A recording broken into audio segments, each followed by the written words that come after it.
ভারপ্রাপ্ত চেয়ারম্যান তিনি সারা দেশ নির্বাচন পরিচালনা করা এবং ভোটারদের উদ্দীপনার একজন প্রধান প্রতীক উনি। তো উনি যে কোনো জায়গা থেকেই সারা বাংলাদেশই তো তার নেতৃত্ব এবং তার দেশের মানুষ তাকে একজন জাতীয় নেতা হিসাবে বরণ করেছে। তো উনি যে কোনো জায়গা থেকেই উনি দাঁড়াতে পারেন।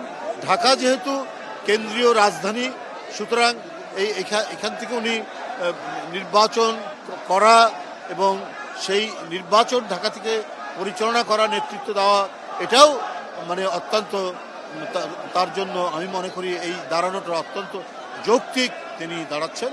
আর বগুড়া তো উনি দাঁড়াতেই পারেন। আপনারা জানেন ওখানে শহীদ জিয়ার তার জন্মভূমি, দেশনেত্রী বেগম খালেদা জিয়া তার স্বামীর বাড়ি, সেখান থেকে বহুবার তিনি জিতেছেন। তো জাতীয় নেতারা যে কোনো জায়গা থেকেই দাঁড়াতে পারেন।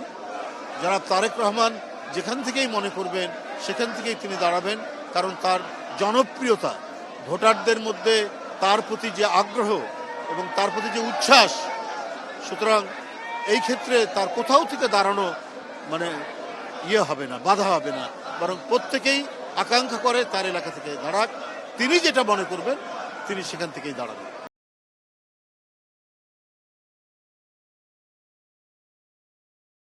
এখানে শহীদ জিয়ার বাজারে তারা ফাতিহা পাঠ করেছেন, পুষ্পার্ঘ্য অর্পণ করেছেন, মোনাজাত করেছেন। জাসাস শহীদ রাষ্ট্রপতি জিয়াউর রহমান এটা গঠন করেছিলেন দেশীয় সংস্কৃতির চর্চা এবং বিকাশ, অনুশীলন এবং আধিপত্যবাদী সংস্কৃতি যারা আমাদের দেশজ সংস্কৃতিকে গ্রাস করতে চায় সেটাকে প্রতিহত করার জন্য। এই জাসাসে আপনারা জানেন একসময় বিখ্যাত মানুষরা যারা এই জাসাসের জন্মলগ্নের সাথে জড়িত ছিল, বিখ্যাত কবি আল মাহমুদ, বিখ্যাত গীতিকার লোকমান হোসেন ফকির, বিখ্যাত গীতিকার মনিরুজ্জামান মনির, যারা এই জাসাসের সংগঠনের সাথে জড়িত। এবং আপনারা জানেন যে বাংলাদেশের একজন প্রখ্যাত অভিনেতা, নামকরা যিনি নায়ক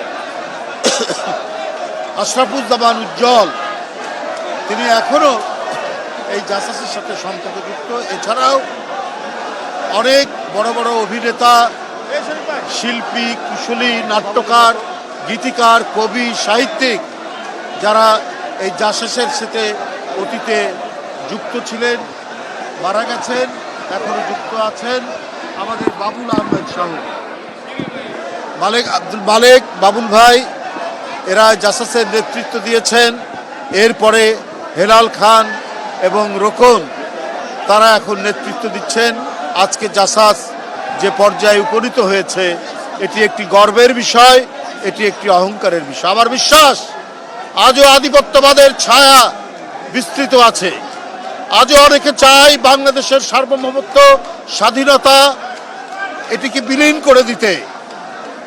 আর এটাকে প্রতিহত করার জন্য যারা চেষ্টা করবে তারা হচ্ছে সাংস্কৃতিক কর্মী বাহিনী। তাদের লেখা গান, তাদের লেখা কবিতা, তাদের লেখা নাটক, তাদের লেখা সাহিত্য, তাদের লেখা উপন্যাস এটা উদ্দীপনা তৈরি করবে সারা জাতিকে। তাই বাংলাদেশি জাতি একটি অত্যন্ত শক্তিশালী জাতি। তার ইতিহাস, তার ঐতিহ্য, তার সংস্কৃতি এত মজবুত। আমাদের পদ্মা, মেঘনা, যমুনা, শীতলক্ষা এর মধ্যে দিয়ে গড়ে ওঠা আমাদের হাজার বছরের এই সংস্কৃতিকে কোনো আধিপত্যবাদী সংস্কৃতি এটাকে বিলীন করতে অতীতেও পারেনি, ভবিষ্যতেও পারবে না।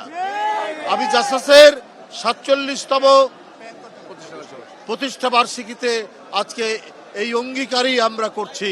আমাদের স্বাধীনতা সার্বভৌমত্ব রক্ষার্থে আধিপত্যবাদের যে থাবা, যে বক্তব্যটি দিয়েছেন বিএনপির ভারপ্রাপ্ত চেয়ারম্যান যেদিন দেশে এসেছেন সেই দিন 25শে ডিসেম্বর, এই থাবা প্রতিহত করা, এই থাবার বিরুদ্ধে পাল্টা জাতীয় সংস্কৃতি গড়ে তোলে এবং যেটি আন্তর্জাতিকভাবে অভিনন্দিত হবে, আন্তর্জাতিকভাবে যেটা সুনাম হবে, সেই আমাদের সাংস্কৃতিক ব্যক্তিত্ব গড়ে তুলবে জাতীয়তাবাদী সামাজিক সাংস্কৃতিক সংগঠন।